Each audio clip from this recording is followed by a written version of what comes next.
Okay, my name's Todd Frei. I have Frei's American Bulldogs. I started buying American Bulldogs in 1989.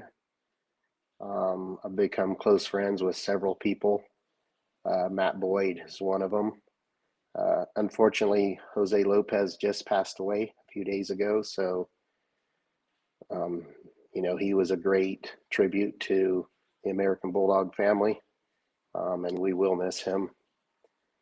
But I got into American Bulldogs because I grew up on a horse ranch and wanted something different. So I looked into American Bulldogs, went out and seen several of them, and really liked the bully type. So I bought dogs from Mr. Johnson. And some of the dogs I got from people that bought dogs from Mr. Johnson weren't, they had a lot of flaws. A lot of them were great dogs as well. I'm I'm more of I like the combination of Scott and Johnson. So I think if you get too much of one thing, you end up sacrificing another. So through the years, I've put Johnson dogs together with Scott dogs or Painter dogs. Some of the first dogs I had were from Painter or Sure Grip dogs.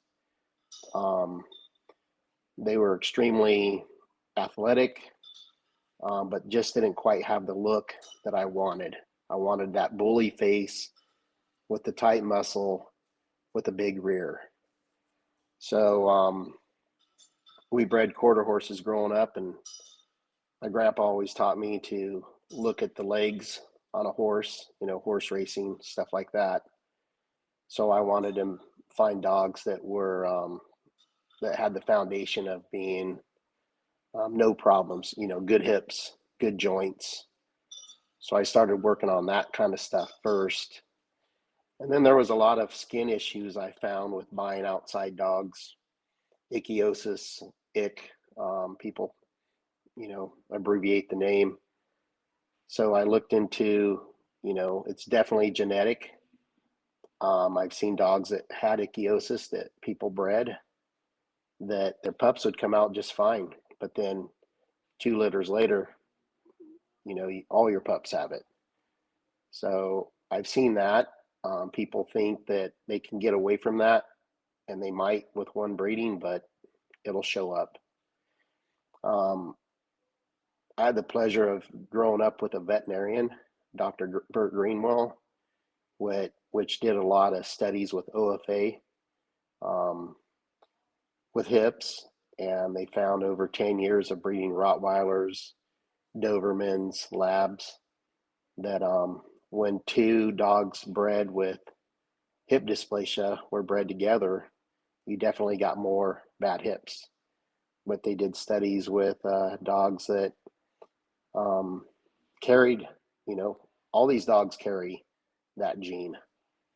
The only thing we can do as American Bulldog breeders is try and, find dogs, test them, and breed for good hips. I've seen dogs with hip dysplasia produce OFA excellent dogs with no dysplasia found. So things definitely in these American Bulldogs are interesting because, and it's, um, there's so much stuff I want to say, and I'm trying to get it all out. So, excuse me if I'm bouncing around, but That's perfectly fine. Yeah. No, yeah, um, I'm trying to talk about hips because I think it's very important. A lot of breeders don't check hips. I don't check all my dogs' hips. Um, I've gotten to see, movement, um, different things of the dogs, the muscle tone. Uh, a lot of dogs can be cowhocked. A lot of things can be environmental, and when I say environmental, dogs raised on cement. I've seen those dogs have joint problems. I try and raise my dogs with on sand with pine shavings on top. Uh, definitely environmental can do a lot of damage, and a lot of people don't realize they're damaging their dogs by feeding high protein. You want to raise your dogs on the leaner side, especially my dogs over the years, 30 plus years of breeding big bone. I like big bone, blocky head, good hips, uh, good hips, good skin. Um, so with my dogs, I've really watched the pasterns, the hips, and I found out by looking at other people that bought my dogs, they kept their dogs real lean. They always had better joints when the dog's older. A lot of people, the pasterns drop in the front end, and I've had that problem. Some people, yes, it's genetic, but it's also environmental. If you cut back on the high protein stuff, I'm trying to think of the you can give them there's something they're lacking. I'm trying to think of the name, but they're lacking. You can improve that. Um, when you get dogs with real bad cases of their pasterns dropping, you usually want to cut their food back to like pedigree. Pedigree's like a terrible dog food. It's pretty much all corn. Um, you want to cut them back to that and drop them down to where their ribs are showing, so that they can come out of that. High protein's good. Your dog's going to grow. No matter how much high protein you feed it, it's only going to grow to the genetics. My grandpa always taught me, when breeding horses, you breed for genetics. You don't try and create that muscle, you breed for it. So I've done that same stuff, all the stuff that my grandpa's taught me with the horses that I watched them for years. I've tried to do with a four-legged animal, a dog. And then so you start getting all that stuff right, where the dog's getting its looks and all that stuff. But while you're doing all that, you got to think about temperament. A lot of the Johnson dogs that I got were shy dogs. Some of them were very aggressive. Some of them genetically couldn't produce more than 3 or 4 pups.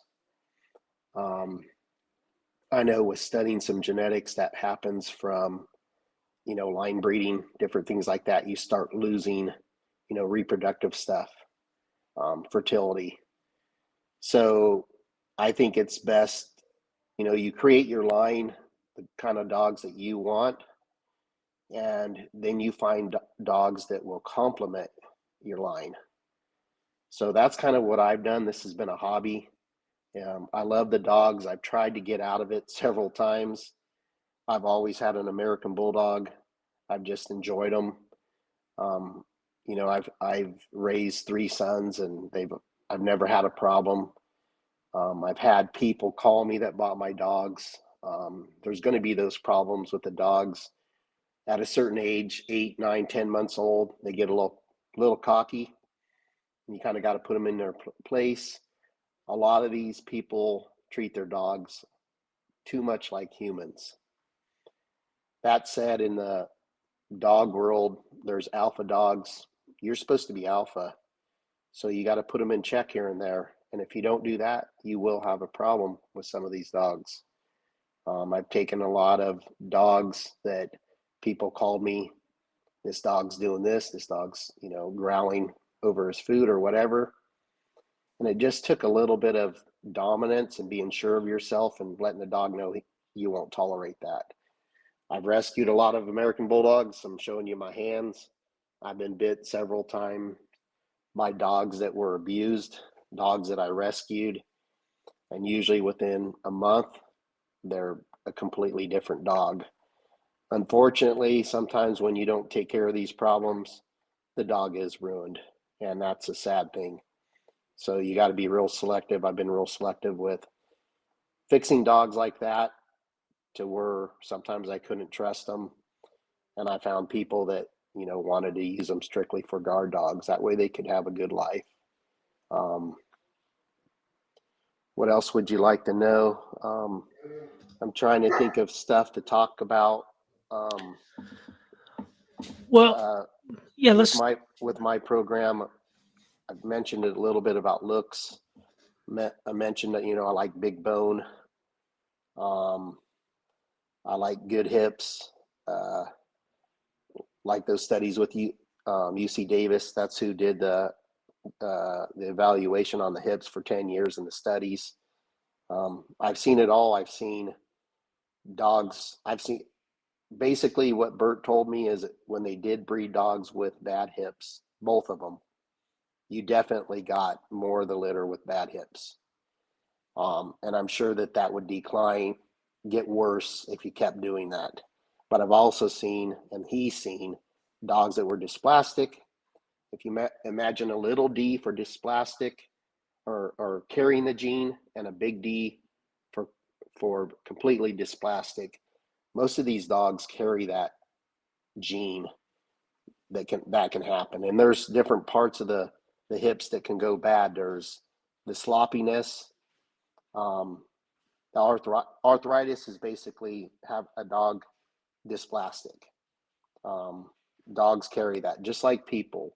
We all have that in our genetics. So some of us are more prone to it. Some dogs are more prone to it. So I don't know if you have questions about hips. I've tried to do pin hip. I've tried to OFA. I will say this: if you get a dog that can barely pass OFA, it probably won't pass pin hip at all. So I think pin hip is definitely more accurate.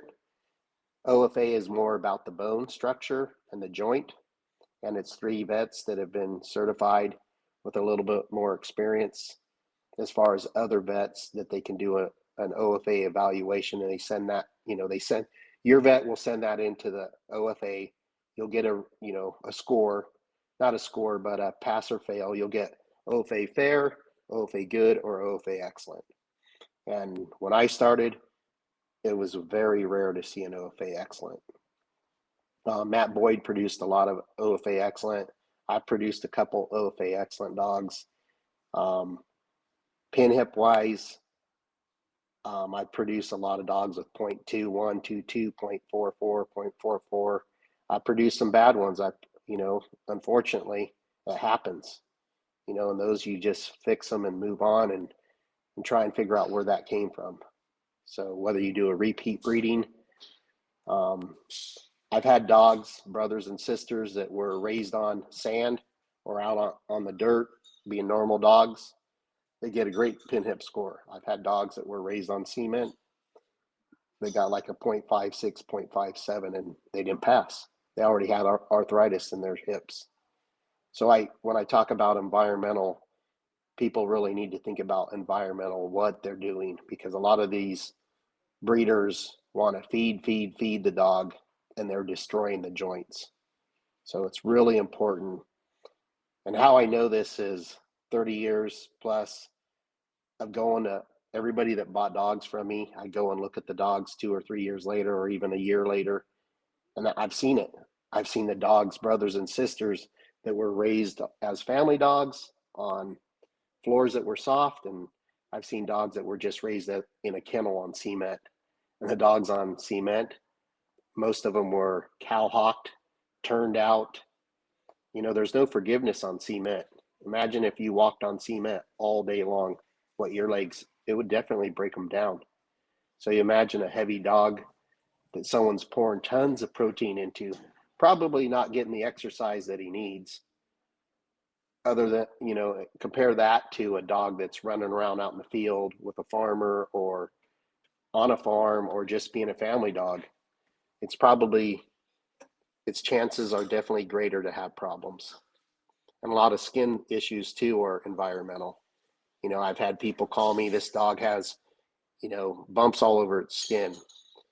Well, come to find out, I got a hold of the vet and I found out that they have a saltwater pool, and the dog's in the saltwater pool and they never rinse the dog off. But they were saying, you got to take this dog back. Sure, I'll take the dog back because no one in the litter has that. But before I do that, I'm going to tell you it's your saltwater pool. Keep the dog out of the pool for 2 weeks. Give it a bath with oatmeal shampoo, kind of soothe the skin, give it a little bit of Benadryl to kind of get all the inflammation down. You know, most of these dogs, they'll get bit by a bee, meat bee, a bee, spider. They break out in hives. I'm sure you're aware of that on a lot of the bully breeds. Most of the time, it's a simple fix like a little bit of Benadryl. And when you're thinking of the weight of the dog, you think of a child's dose to the dog is pretty safe, and that'll usually cure that problem. That's usually $300-400 vet bill that costs you $10. So same with ears. A lot of these dogs from different foods. I notice foods with a lot of corn um, that have any sort of allergies, they'll get yeast in their ears. And a lot of quick cure for that, you know, is it genetic? Yeah. There's dogs that you can feed them anything that have no problem with their ears. There's dogs that you got to be real careful.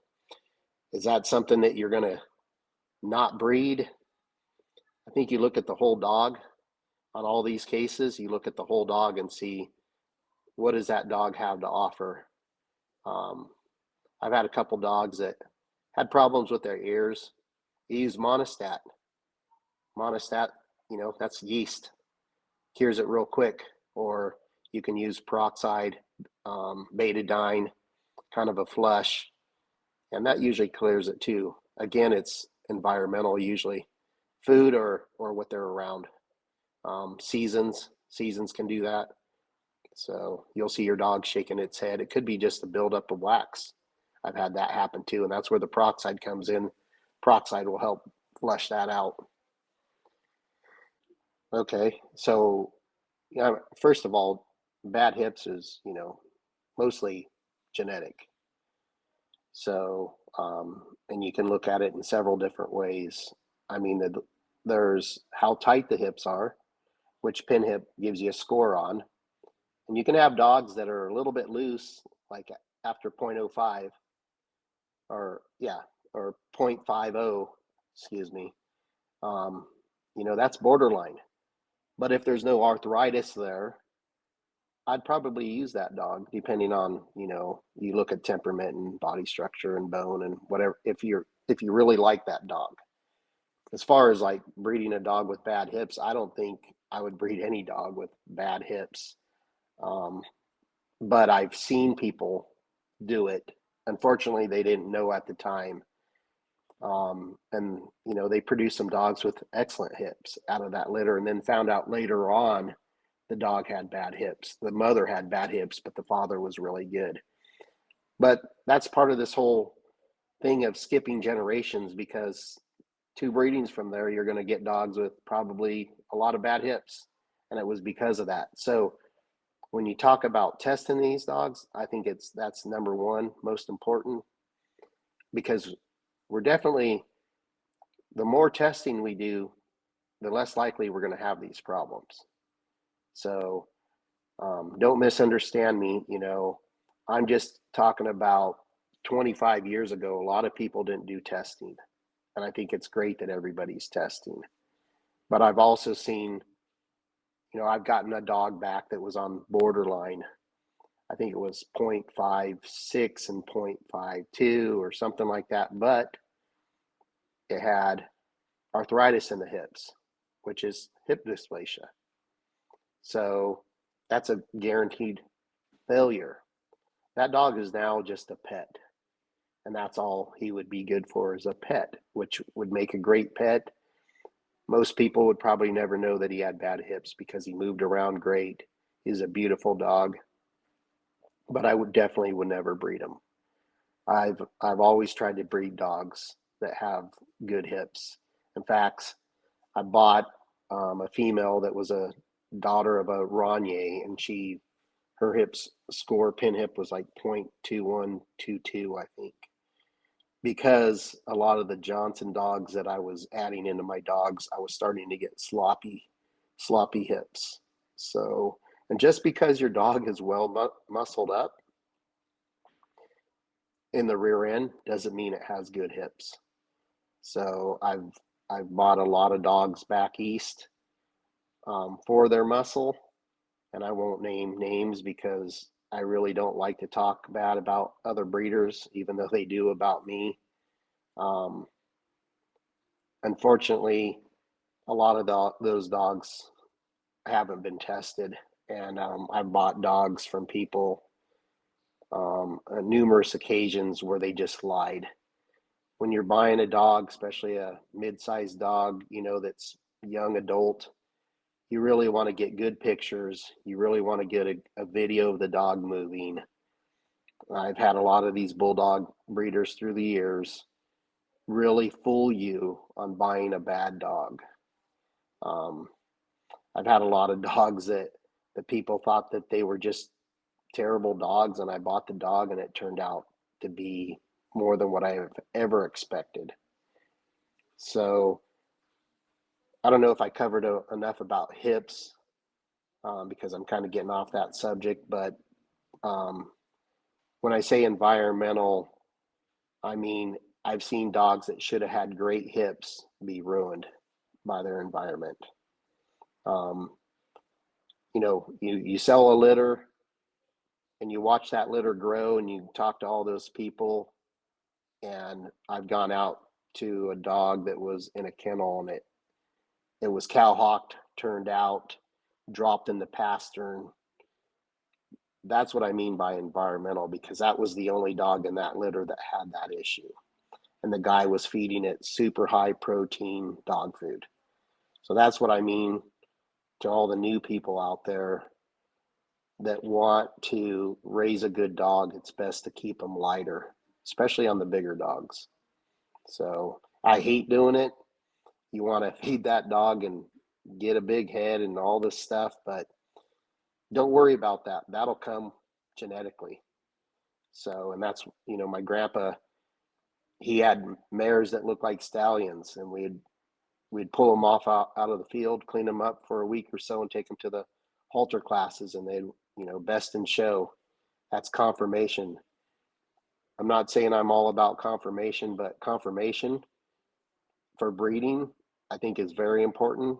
Temperament, and these dogs are working dogs, so they need to be able to move and show power.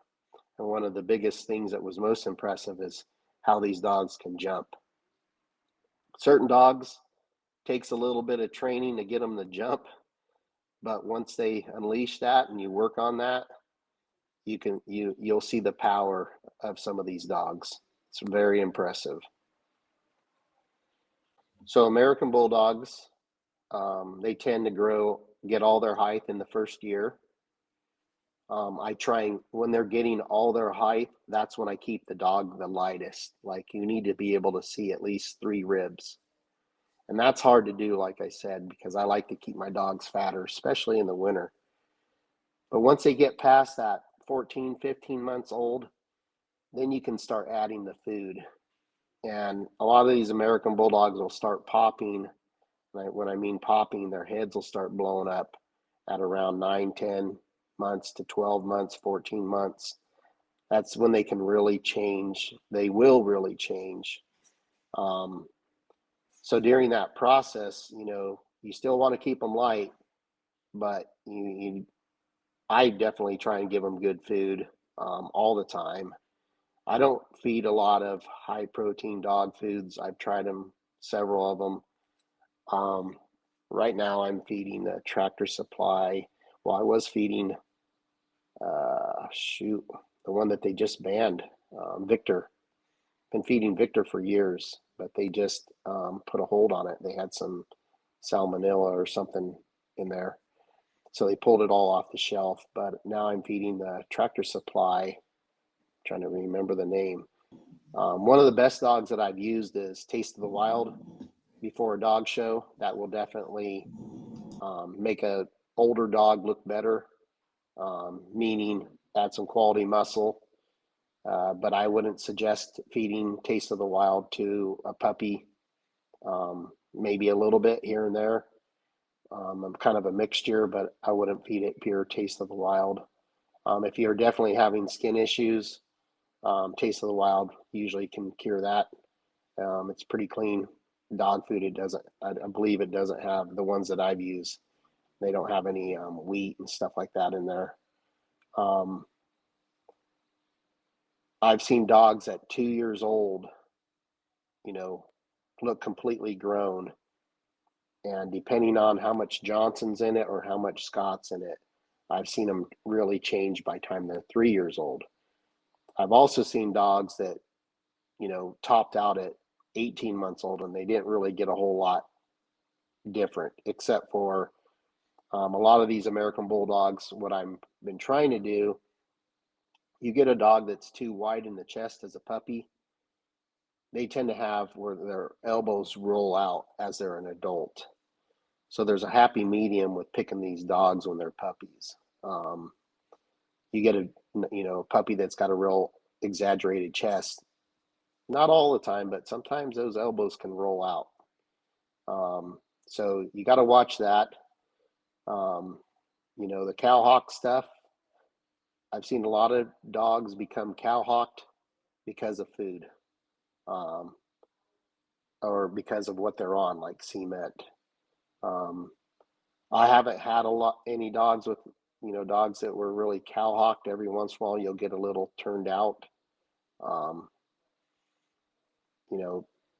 whether that's genetic or whether that's environmental, it could go either way. Most of my dogs have been pretty straight in the rear end. I really try. If I see anything like that, I just give that puppy away as a pet.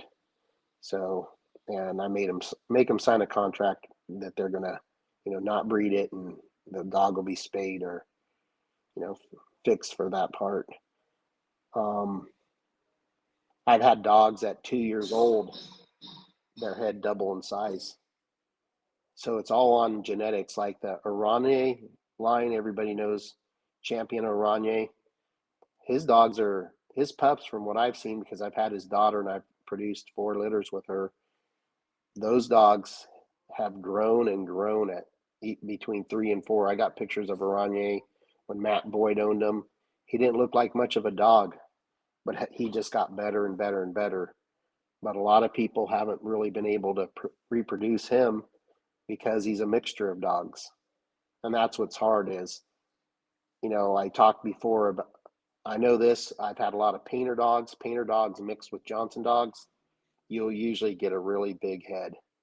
A lot of people breed too much Johnson and they'll get a peanut head. Like the dog Peeler's Chief. He was a great dog, father of, sired a lot of litters, great dog. I've heard all kinds of stories, and I'm not going to discuss them because I don't know. I won't discuss something unless if I've seen it in person.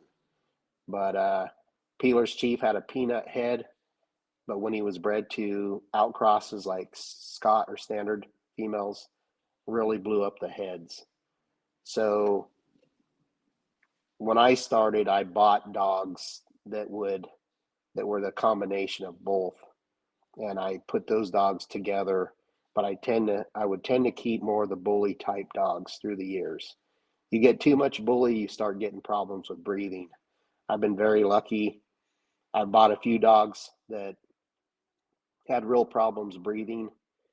I was a little worried, but I bred them with like a completely, Scott dog that was long nose and had no problems, and the dogs came out great.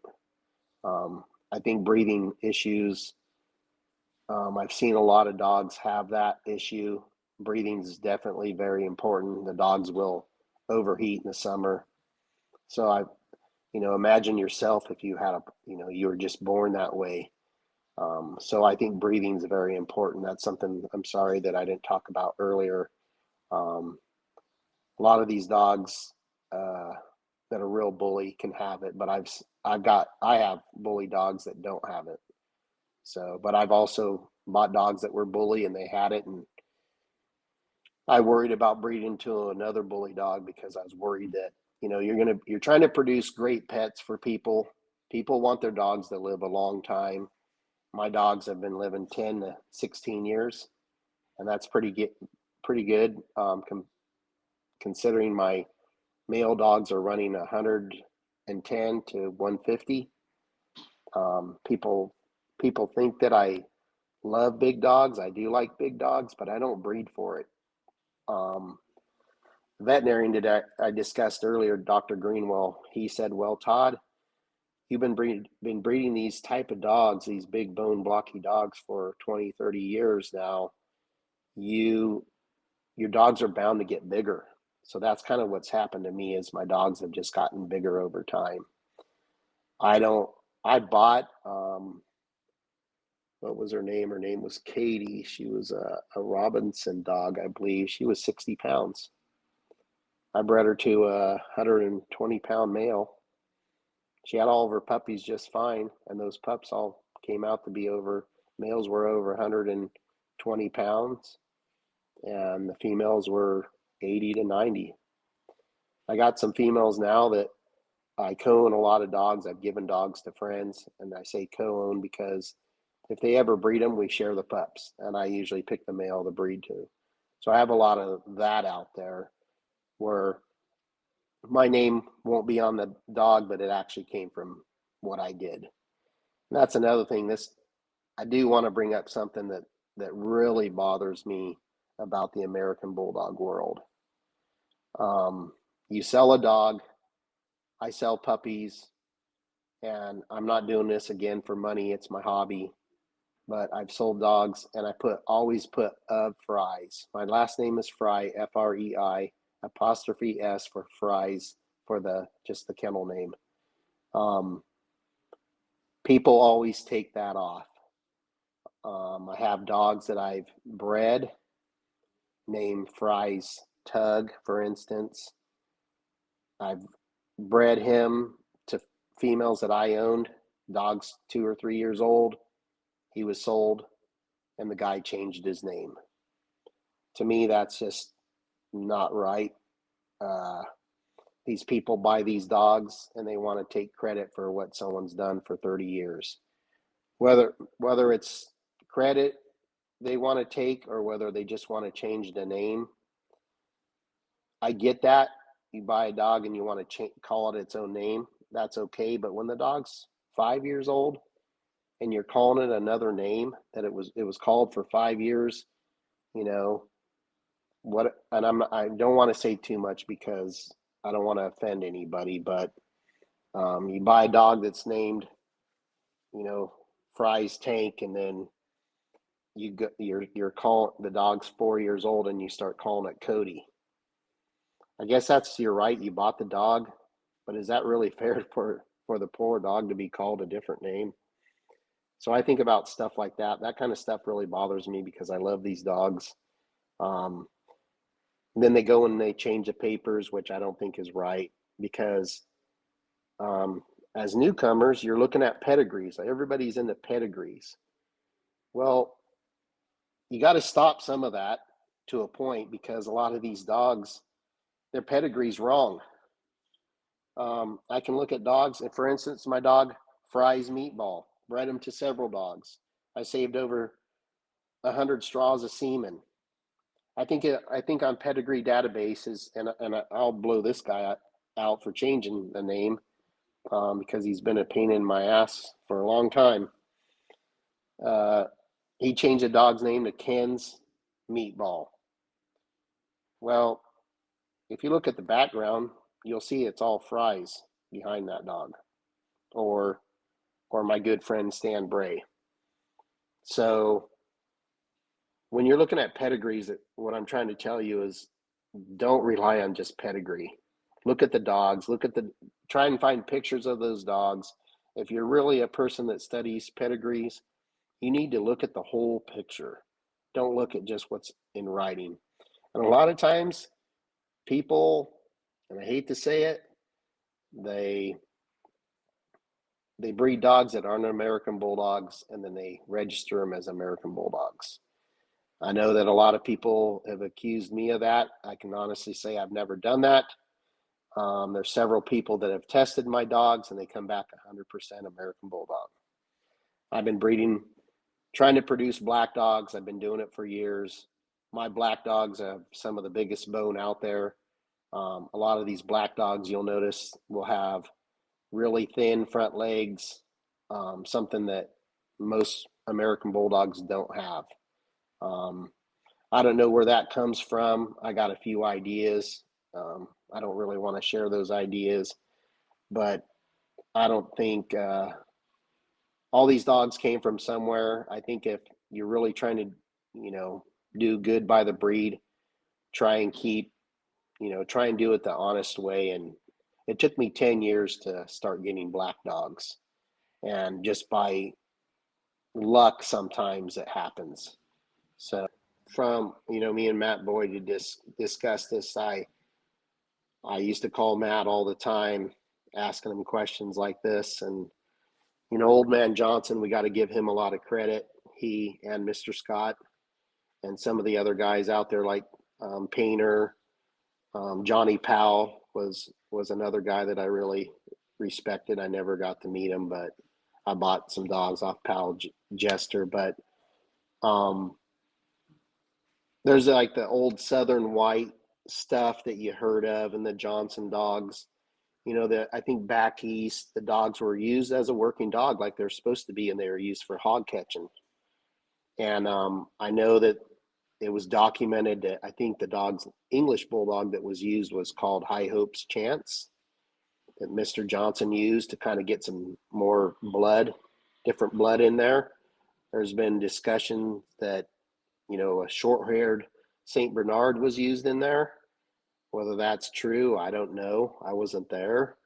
And I'm not saying Mr. Johnson did that. I'm just saying I've heard that because you're asking about where they originated. This is what I know. I know that they were 16th century bulldog that were used for family protection, family, excuse me, what did I just say? Family protection, hog catching or herding. They were used for bull baiting. They were used for weight pulling. They were supposed to be a universal country dog that you could use for a lot of things: hunting, hog catching, herding, all those kind of things. The temperament on them, a lot of these dogs are shy. That's one of the most important things when you're buying an American Bulldog. They have to be socialized because they can be very shy. And I'm guilty of not socializing my dogs here and there. I'll get too many dogs and I won't socialize them, and they'll be a little timid. Personally, I like the dogs that are a little bit shy. They're very good with kids, very submissive, almost too submissive. Other people like their dogs more fiery.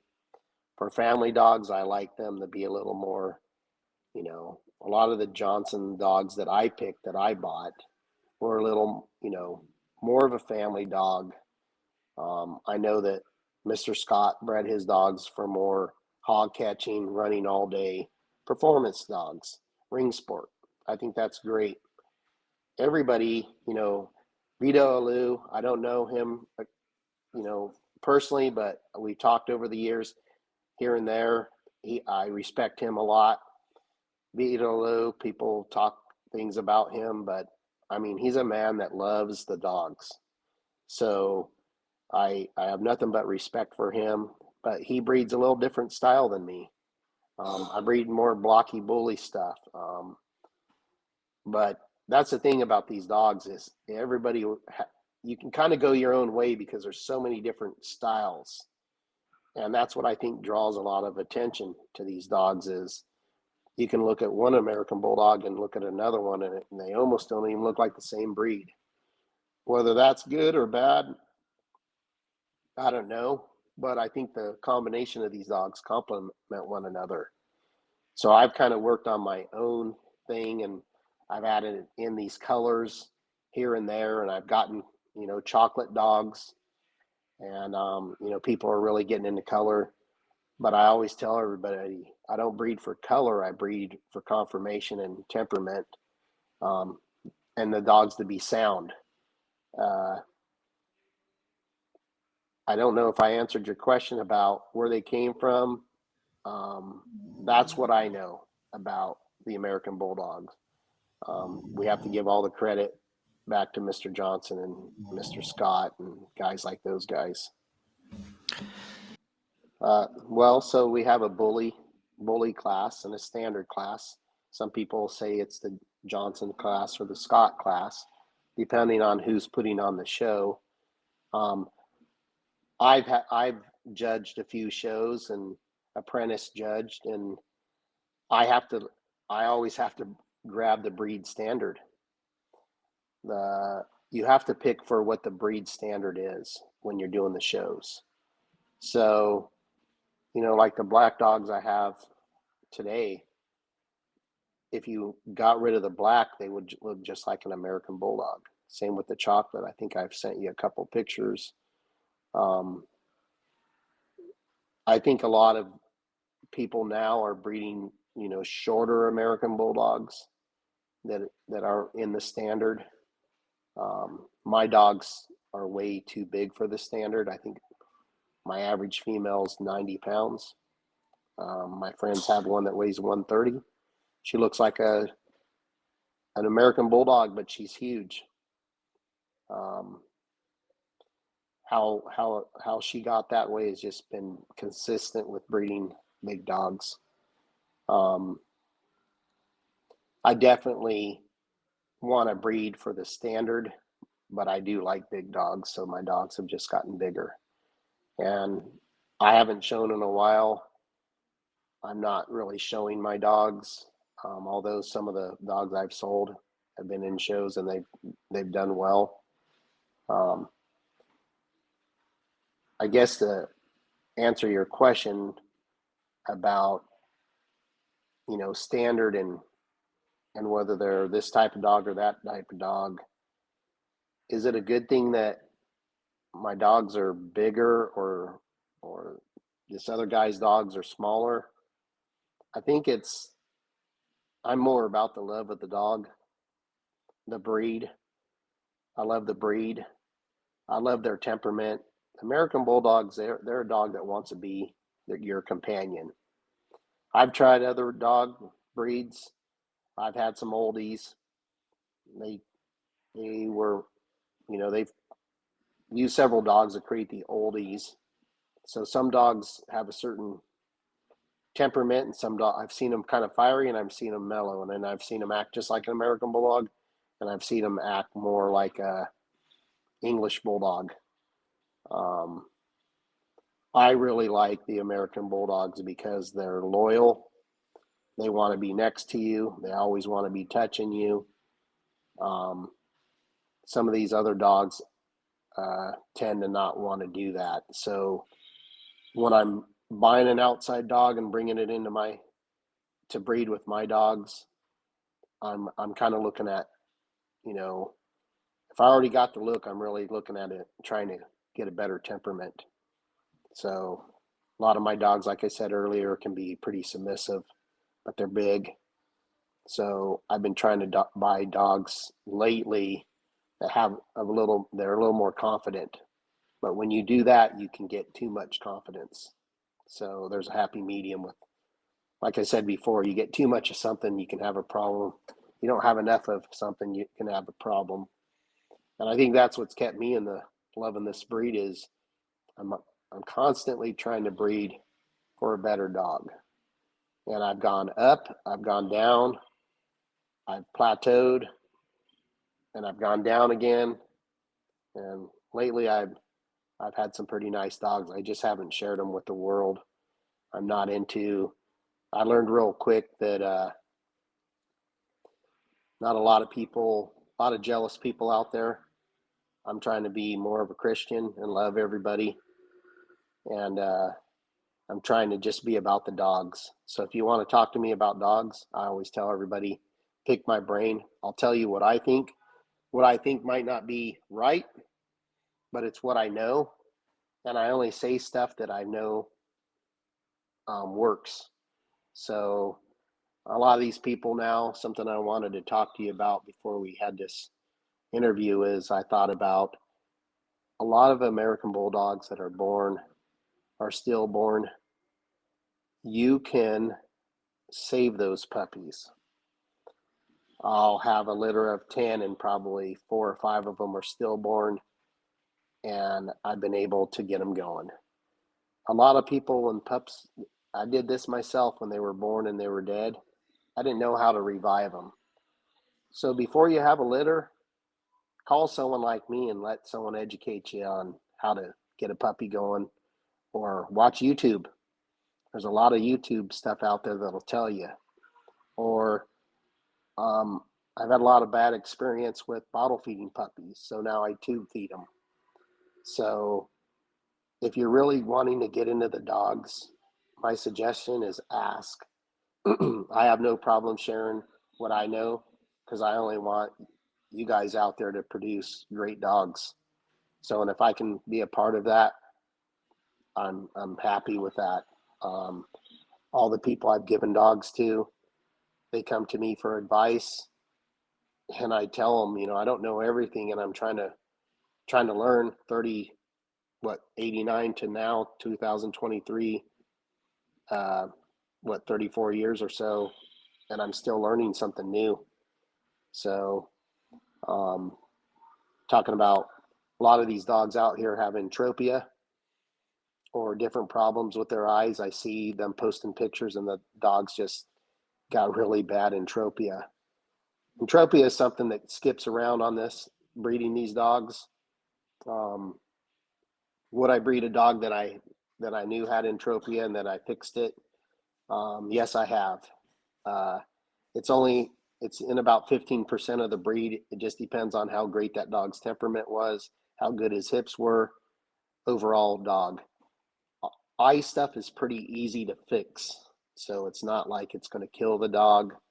You definitely don't want to breed too much, but it's in the breed. You can have perfect dogs for a while, 6 generations, and get entropia. It's in the breed. And if you don't know what entropia is, it's when the eyelid turns just enough that the eyelashes are rubbing on the eyes, and after a long period of time, the eyes will become milky. You'll see that gumminess around their eyes. It's a simple procedure. You cut a half moon underneath the eye, another half moon, take that piece out and roll the eye outward.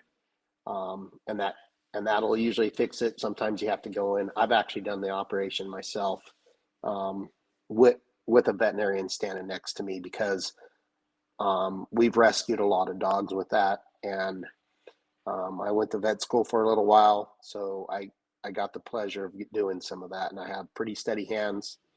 I'm a barber by trade, but I'm known for being a good artist and pretty picky on the fine detailed stuff. So I'm pretty good at, doing that kind of stuff. But again, in an office where I help the veterinarian at UC Davis in a school environment. So trying to think of what else, your other questions, what else we were talking about. See, I can keep going for days on these American Bulldogs. I'm trying to give you guys knowledge to help the dogs, to help you. There's no wrong or right about looks. I think we were just talking about looks, how much they can differ. Some of my dogs can look like a Mastiff, and some of them they've looked like standard dogs. The Oranje female I bought looked like a 98-pound pit bull, but she had great hips, and I used her, and she had a great temperament, very smart. And I added that into my dogs. Yes, I got some standard looking dogs, but I mainly got bully dogs. Well, you're talking about some stuff like, I won't breed a dog that can't breed himself. I stay away from males that don't have the mindset to know how to breed. It's definitely an issue there, and that's something that should be a given. If your dog doesn't know how to cover a female, I've seen some beautiful dogs out there that I bought, and they didn't know how to cover the female, so I got rid of them. And I told the people. The other people say, well, you just artificially inseminate them. The only time I artificially inseminate a dog is when the female's, mean, or the female's too tall. There's a risk of getting the male hurt. That's the only time I AI dogs. As far as American Bulldogs go, Frenchies and English Bulldogs and stuff, obviously man has already done that's pretty much prone. You got to do a lot of that yourself. But that's a different breed. I'm talking about American Bulldogs that are big enough, capable of breeding. If they don't have the mindset to be able to do it, I don't want that in my line. Same with females. When females have puppies, depending on their age, I recently just sold a female to a guy. I think she's 13 months old, and the guy already bred her. I told the guy, he's like, all happy, sends me a picture. I'm like, what? The dog's only 13 months. He's like, oh, she's 80 pounds and she can have the pups. And I said, what you're not understanding is she doesn't have the brain to have those pups and take care of them.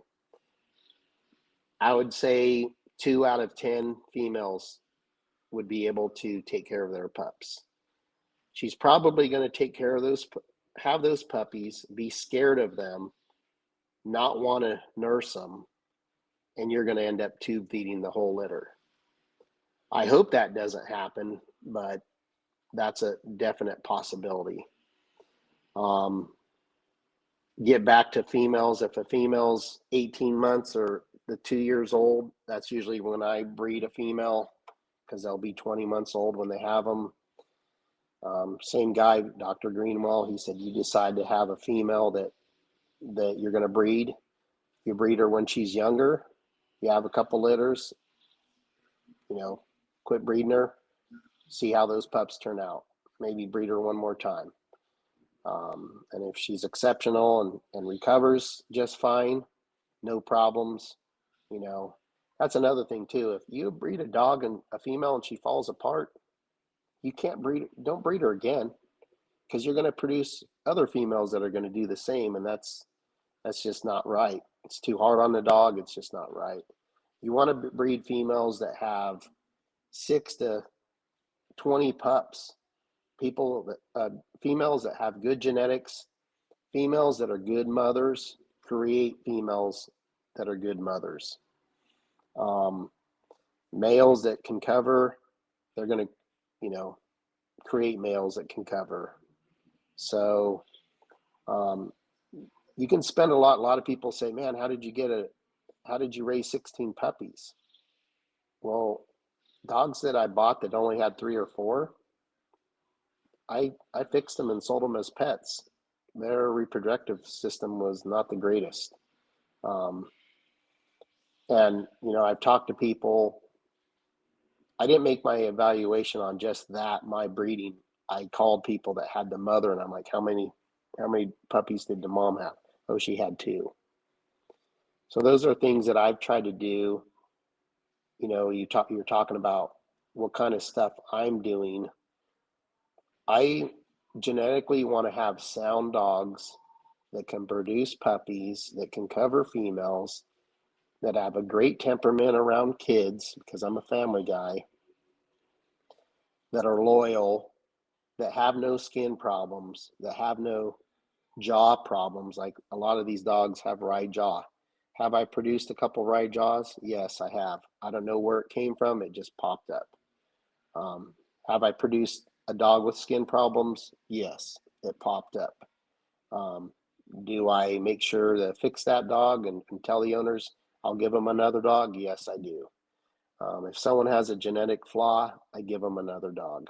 I ask them to fix them. They can keep the dog. That's where it gets back to, paperwork, knowing papers and pedigrees and stuff. That's why I'm a stickler about that stuff, because if you knew the truth, you might be able to avoid some of that. Oh, so-and-so's dog, and I'm just going to throw out a fake name here, Juan's Carlos of whatever, that dog produced ichthyosis, but then someone else bought him and named him Todd Frei's dog. Well, if you didn't know the history of that dog, you're reproducing even more bad dogs. So that's why I think it's important that we all know the correct pedigrees and the correct where the dogs came from. so we can avoid some of those things, because no one wants to produce a dog with bad hips. I don't think there's anybody out there that wants to produce a bad dog. So if we're given all the correct tools of producing better dogs, I think that's just human kindness to one another on, loving these animals, these dogs. We all got to do right by one another, is what I learned at the end of the day. Is that's why I offer to help anybody with a litter. I help people build whelping boxes. I tell them what I do. I take the time to, I drive to 2, 3, 4 hours to go deliver puppies, because the last time they had a litter, they had 12 puppies, but 9 of them were born dead, and they let them all die. That kind of stuff makes me sick. Am I mad at those people? No, they just didn't know any better. So I try and fix stuff like that. Dogs that have been mistreated, dogs that have turned mean. I do my best to try and fix that stuff. So I've gotten a lot of great dogs from people not knowing the things that I know. If they only knew the information that I've learned by actually learning it the hard way, I think everybody would have a different outlook on the dog that they had. And I kind of, I'm bouncing around, but I can keep going on just random stuff. No, that's fine. That's perfect. At what age do you think a male is mature enough to stud? Depending on the male, we just used that chocolate male. He's in my friend's hands. He was 10 months, but they had checked his hips. He had great hips. 10 months, I think he weighs 110, maybe 120. He's probably 28, 29 inches tall. Very well-tempered dog. I've used males that young when I knew that they were sound. And this couple that I gave them a nice female. The female was 2. The male was a puppy that we had in a previous litter, and they came home to a breeding. That stuff happens. I like to see a male at least 12 months or older to really get a good look at what he's going to be like. But some of these males, you already know when you've done their hips, and you know what you have behind them. I think that's the most important, is what's behind the dog, how that dog's turning out. You know that he doesn't have any genetic flaws. So does that answer your question? Yeah, absolutely. You want to know females? I kind of discussed females. Yeah, go ahead. Go ahead and expand on that. Well, like Dr. Greenwell said, you decide to breed a female, you breed her young, not too young. Like I said, at least 18 months. People say that that's too young, but look at an 18-year-old lady, human. She'll plop out a kid and look fit and trim, a year later. It's the same with these dogs. You wait till the female's 2, 3 years old, their uterus tends to get lazy. They tend to be a fatter dog. They tend to have a lot more problems. I bred females at 20 months old, and they shot out 16 puppies. Puppies all look good. I went ahead and bred her one more time, shot out the puppies. But also, too, and I don't think I quite got to it, if she's not a good mom, I don't breed her again, because that's genetic. If she can't clean her puppies and take care of her puppies, within a reasonable amount of time. And honestly, I've had females that just look at the puppies and not want to take care of them, but doing a few tricks like putting butter on them, on the puppies to get them to lick them and different things like that. Within 2 or 3 days, the mom's a great mom.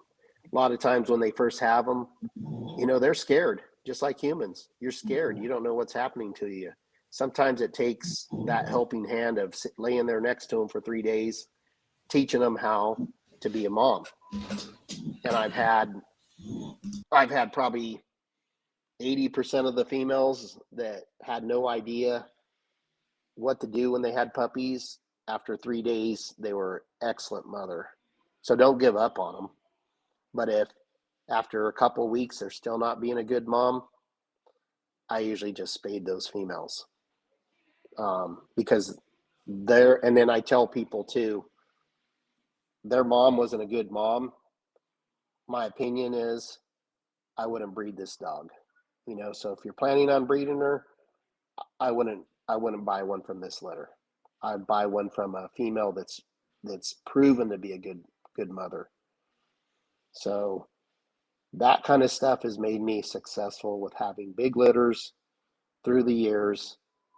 And everybody always asks me, man, how did you get 10, 12 puppies? How did you get 16 puppies to all live? That's another thing too with the mothers. You got to look at mastitis. Mastitis is that prone in that gene, in that mother's line. So you kind of you ask when you're buying a female dog, you ask about the mother. And when people go and look at these dogs and we're talking about, you call about a dog, a puppy, and you ask the people, well, are the parents on site? We've all heard that, right? That gives us the truth. If you go and see those two parents and they're squirrely and jumping around and acting stupid, you're probably going to get a puppy that acts the same way. There's puppy tests that you can do to help, pick your puppy for what you're going to do. And I believe that that's true. You can get puppies based off of that, but it's not always true. I've seen puppies go from being completely shy to being the most outgoing dog, but again, environmental. Did those people really work on that? And the dog came out of its shell? We don't know those things, but we do know, at least I know, if I pick a puppy if I have a litter, the mother is terrible mom, I'm almost going to guarantee you 80% of those the girl puppies will be a terrible mom. I've seen that. Unfortunately, I've seen that because I thought, oh, it's just a fluke. She's just not that smart, or, her puppies will be different. And then I bred the daughter. This is 20 years ago. And the daughter acted the same way. So those are the things that I've tried to get rid of. Common sense stuff, but it's not common sense unless someone like me or someone else, Matt Boyd. Again, I have the utmost respect for Matt Boyd. He's been a great mentor to me through the years. He's always honest. He'll tell you the way it is. He doesn't like the dogs that I like. I like his type of dogs because it's his type of dogs, but I like the little bit more bullier dogs than Matt. So, but again, that's what makes these American Bulldogs unique and special too. If you're really getting into them, that's what keeps me going. From the West Coast, correct? I'm from California. I live in Grass Valley, California right now. Yeah, I'm from the Northwest. Okay. American Bulldogs weren't prominent. They were around, but they weren't prominent 30 years, 40 years ago. Right. When I was a little kid.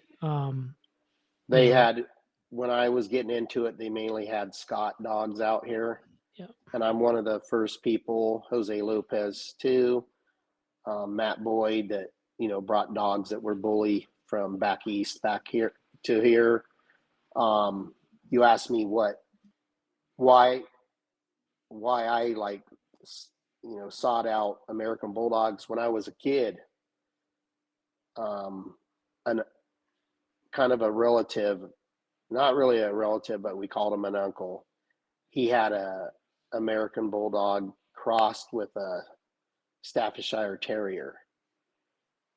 And I got to be around that dog a lot when I was a kid. And he was white, all white and gray, or blue, people call it. So that dog was a really cool dog growing up. He had to be by your side, had to be touching you, protected us kids when we went out looking around out in the ponds and stuff like that.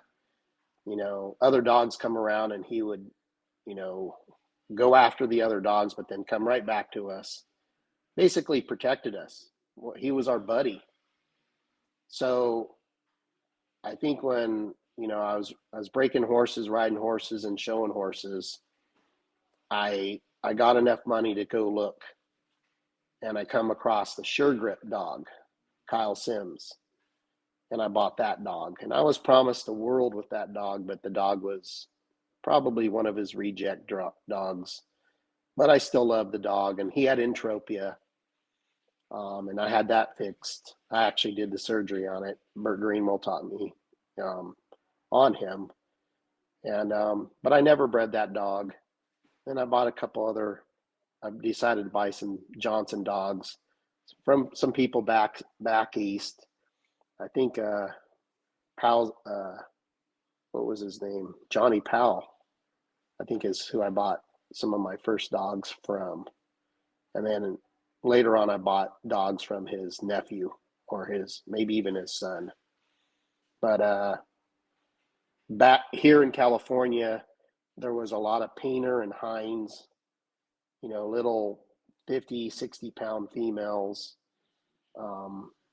dogs that to me weren't that impressive, but they were good tempered dogs and I liked them. And then I started finding these Johnson dogs. And then the combination of those two, and then what I seen Matt Boyd doing, really got me interested in the dogs. And it's, again, been my hobby. Yes, I've sold some dogs, made a little bit of money, but I've spent way more money than ever making money on these dogs. Have they been good to me? They've always been a part of my life. I'm always trying to get rid of some dogs. I get too many of them. I'm a collector of dogs. I rescue dogs. If I hear about an American Bulldog, I'll go rescue it and try and find a good home for it. So currently I think I have 4 dogs, but I co-own probably 30 dogs, and they've been given to pet homes, and they're my dogs that I've bred, and I check up on them, and if the female's of age, then the people want to breed it, then I'll find a nice male, one of my other males from someone else, and we'll breed it. And I'll help them get rid of the puppies, find great homes for them. And that's kind of what I've done my whole life, is just try to make a better dog so families are happy. I've had people I've got a guy that's bought 4 generations of my dogs because he says they're the best. I've given dogs. I just gave a dog, one of my big black males, to one of my friends that lost one of my dogs from poisoning. So I just gave him one of my black dogs. He was real unsure about taking the dog, but he's like, the black dog actually came from his dog was the great uncle, and he was a pure white dog. And I just gave him a pretty much solid black dog, a little white on the chest, a little white on the feet. But the guy called me 2 days after having him and said he acts just like his old dog. So that's nice to hear, because that means the temperament's staying the same. And, if anything, the temperament, I'm getting dogs that are not quite as shy. So, but the shyness I can work on, and then definitely if you socialize a dog before, I need to say this too, if you got a shy dog and you don't socialize it between the ages of a puppy till about 15, 16 months old, if you can't socialize that dog and get it out of its shell, at 16 months old, that's pretty much what you have. It's pretty hard to change that temperament after that. And I've learned that the hard way. I've had shy dogs that were so shy, you could poke them, pinch them, whatever, and they would never, ever think about biting back. But then there's also kind of what you said in the beginning. There's also the fear biting dog. Fear biters can be the worst, because they're so scared that their reaction is to bite. I've had the opposite though. I've had dogs that were so shy that they just wanted to get away. Even if you trapped them and jumped on them, they still wouldn't bite you. So the dogs that I've gotten that were Johnson dogs that were really shy, there was no way that they would ever bite you. But I've gotten other dogs that were real shy that if you cornered them, the fight or flight thing, of course, takes precedence. But I've had Johnson type dogs that even if you cornered them, they would never bite a human. So there are two types of shy dogs, is what I'm trying to say. There's the shy ones that will fear bite you, and there's the shy ones that they know not to bite you. Mm-hmm. So the ones that I've had that were shy would never bite you. So the fear biter, the dogs that I've rescued, maybe they started biting people and got away with it and kept doing it. I don't know. But there's definitely two types Mm-hmm. when it comes to shy dogs. Painter dogs, Mr. Painter, I don't know much about him, but he, as far as what I know, is he did a lot of hog catching with his dogs, and they're a lot like a Scott dog. They were just more of with the dogs that he bred. Um, Painter females, yeah, I mean you can't really tell them apart from a Scott female, but you look at the background on them, and I don't know if Mr. Sure Grip Kyle, or I should say Kyle Sims, which is Sure Grip. He had a lot of painter type dogs. So I don't know if it directly goes with some of the dogs that he had, but you know, that was a kind of a basis for a lot of the dogs. Of course, what was the movie Homeward? Was it Homeward Bound? The dog Rattler came out in. Am I thinking that right? This is years ago. Kyle Sims produced a dog that Disney put on. I believe it's called Homeward Bound. And that's kind of what brought the American Bulldogs to a lot of people. They watched that movie and they wanted what was the dog's name? The dog's name originally, I mean, pedigree wise, was I think Rattler. But what was his name it's been so many years ago since I've watched it. But that's what really helped the American Bulldogs here in California get going. And so the painter dogs are a lot like a hybrid type dog, I guess is the best way to describe it. But because they've had so many different, types of dogs, whether I hate to say anything because I don't know for sure. So I'm just going to say I would categorize a painter dog as like a Scott dog. Just came from Mr. Painter. So I just happened to have a dog that was, some of the old time bulldog guys said, "Oh, that's a painter dog." So that's what I used in the beginning. And when I bred that painter female with the Johnson stuff, I really got the blown out big heads. But same with the Scott. When I bred Scott with Johnson, I got the big blown up heads. So I think just that combination of, crossing those two different looking dogs just makes the genetics either better or worse. The stuff that I did, I always got better dogs for what I like. And what about the Heinz dogs? What did they have to offer? Heinz, those were hog catching dogs as well from back east. They were smaller type dogs. I had a few Heinz dogs. They always seem to have great hips. Same with Scott, same with painter dogs. Painters were a combination though. Heinz were, mainly a white small dog. You can always identify a Heinz dog. It's just real pointed nose. Females are, 45 to 70 pounds on a big one. Usually all white, usually real good pigment. A lot like a Scott dog. Scott, just to me, the difference between Scott dogs and, as far as looks, I'm talking about it, and Heinz, is Scott dogs seem to have, color, where Heinz were mainly white here in California. And who else was running kind of more of the bully dogs back in the day? Jose Lopez, Matt Boyd, of course, had Tyson, which changed a lot of the way that people looked at the American Bulldogs. Mountain Gator Kennels. What was his name? Mountain Gator Kennels. I'll think of his name before, hopefully. What was his name? Mark Landers. I talked to him when I was young. He wasn't the nicest guy. He was very to the point. But now, after doing it 30 years, I kind of understand why he was the way he was.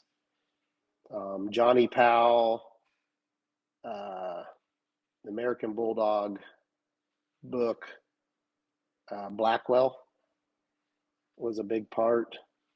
And I believe Amy Blackwell, I'm guessing she's related, but she's pretty involved in American Bulldog world now. I see her producing a lot of really nice dogs.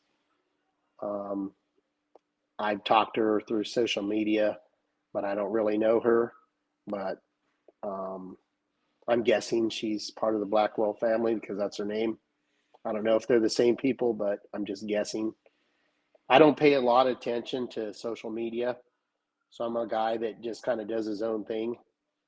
Who else? There's a lot of guys. Oscar Torres, back in the day, me and him did a lot of Bulldog trading. He was always good to me.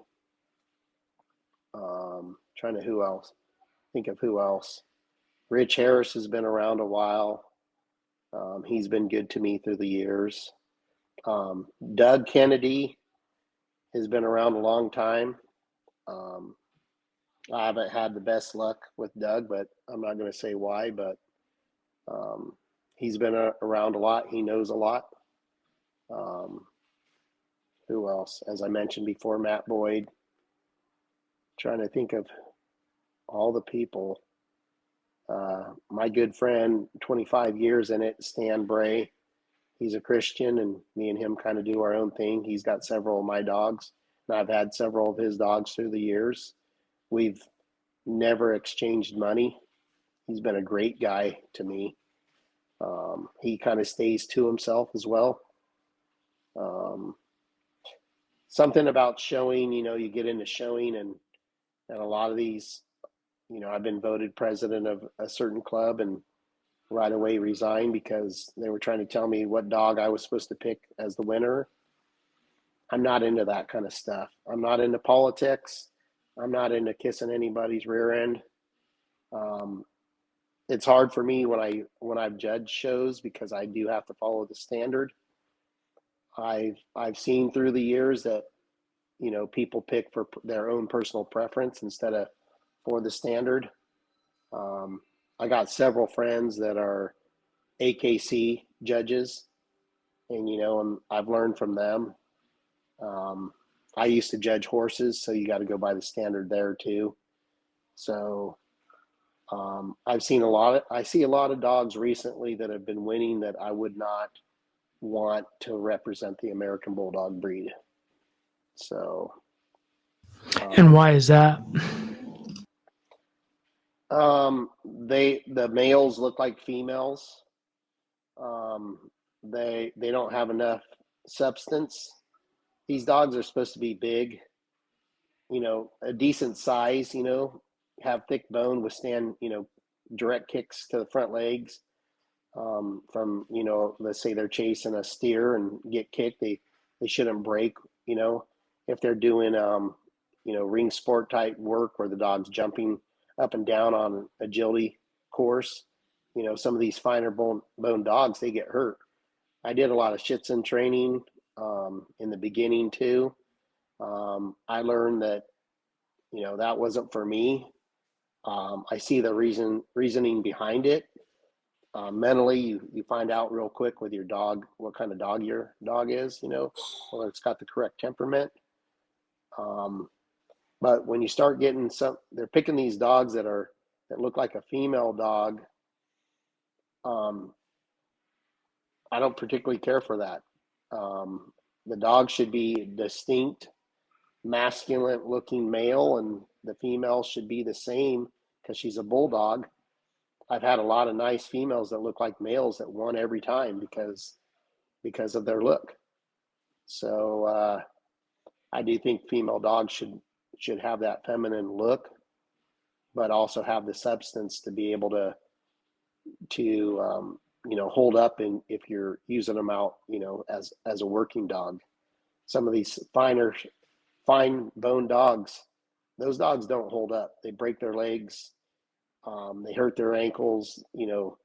They just don't hold up from what I've seen personally. So, but then you got other dogs that will hold up, and you're surprised. So, but I like a dog that definitely looks like a male, and I like a dog that definitely looks like a female. But again, it's a bully dog, so it should have that bully look. And again, it depends on what class, whether it's a standard class or a bully class. I definitely think there should be a distinct difference there too. Yeah, I agree. And I definitely like the bullier dogs. Like I kind of alluded to. I saw mainly what you would consider Scott dogs. I didn't know what exactly they were because I didn't pay attention back then. But when I first saw a bullier American Bulldog, I was like, wow, that's the kind of American Bulldog I would Mm-hmm. want. So yeah, to me that's what an American Bulldog is. But to each their own. Mm-hmm. What registry do you mainly deal with today? So I used to always use ABA, and that was Casey and Sheila years ago, and they were great people. They've recently sold it to what's her name? Well, they sold it to a group of people, and I use ABA a lot. Have high respects for them. I'm trying to think of her name that I usually talk to. There's several owners of the registry now. I use ABA because of my dogs having color. I've been using NKC for that. Um, you know, I don't use Leslie Rose very much. She's changed. She kind of does what she wants with her registry, so I don't really particularly agree with some of the stuff she does. I don't agree with her sending you an email and having you print out your papers. I think if you're a registry, you should get a nice pedigree paper.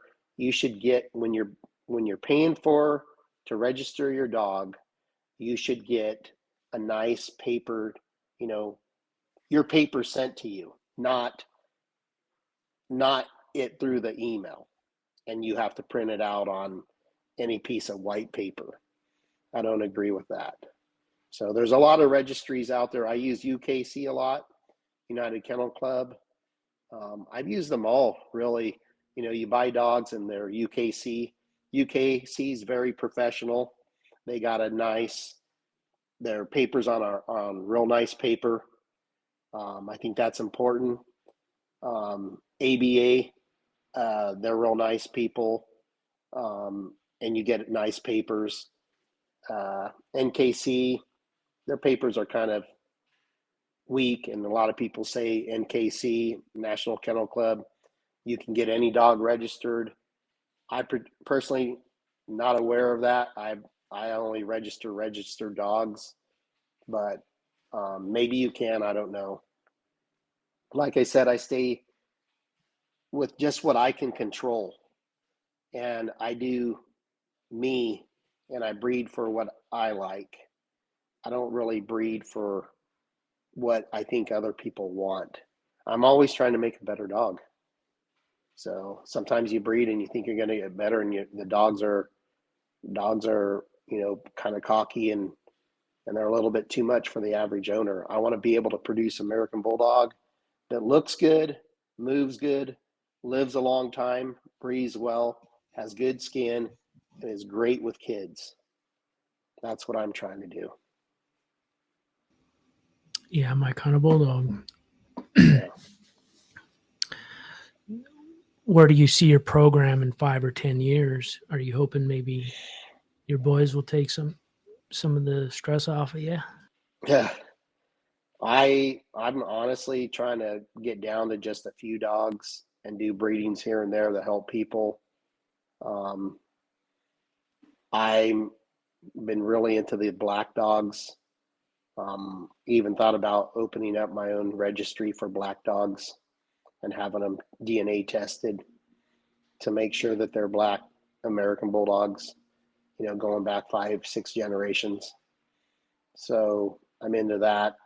And I got to say, I'm not into color, but I just like the black American Bulldogs. I just wanted to produce that, did it, and I like it. But then again, as soon as I see, an all white American Bulldog, I love that too. So, but there's not a black American Bulldog registry out there, just designated for black, and I figure why not? What would you say to somebody that was looking to starting to breed American Bulldogs?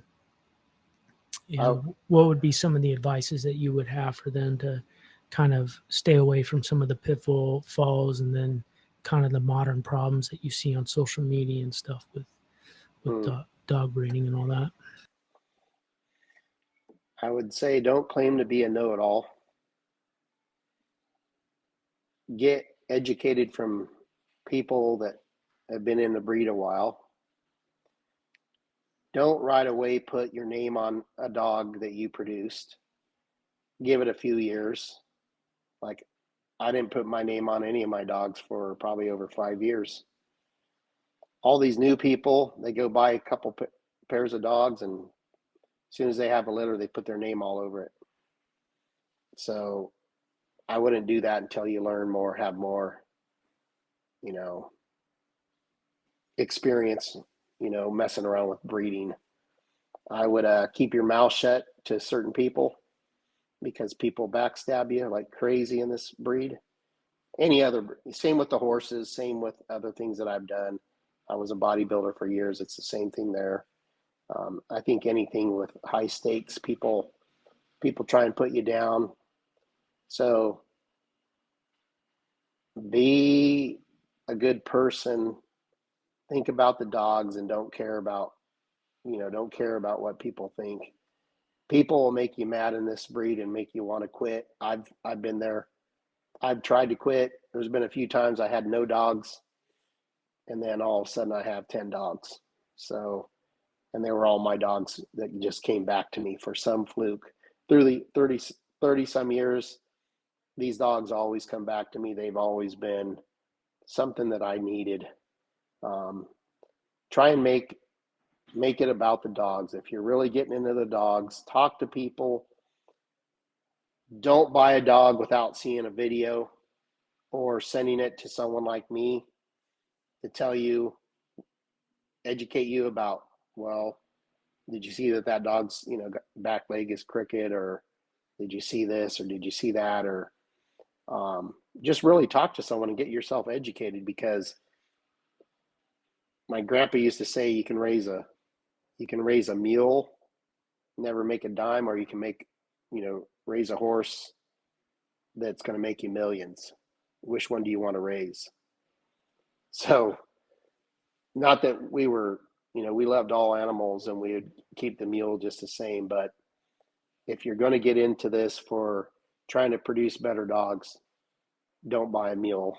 Try and buy the best that you can buy. Spend the money. And just because it's expensive doesn't mean it's good.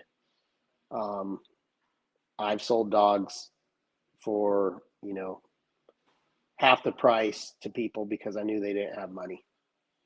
So, and then there's guys that have called me from Africa, Ireland, Germany that have the money, and I still gave them a deal just because I wanted them to get the dogs over there. Australia.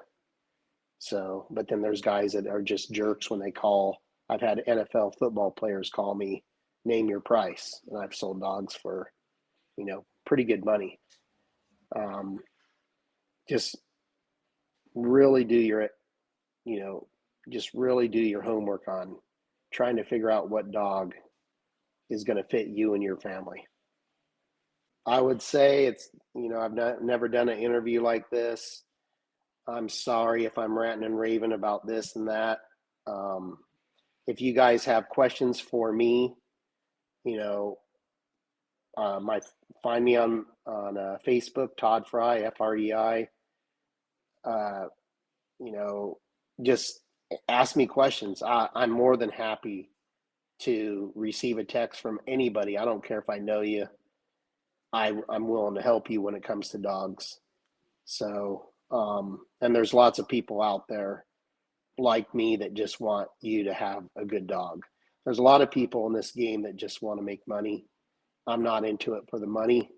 Um, you know, I really haven't made any money selling dogs here and there, but I'm doing it because I love the dogs. So just always keep that in mind. But just know that if you educate yourself, you can avoid a lot of problems and save yourself a lot of heartache, because you get a dog and it's a bad dog. You want to love it and figure out that it's a bad dog or whatever.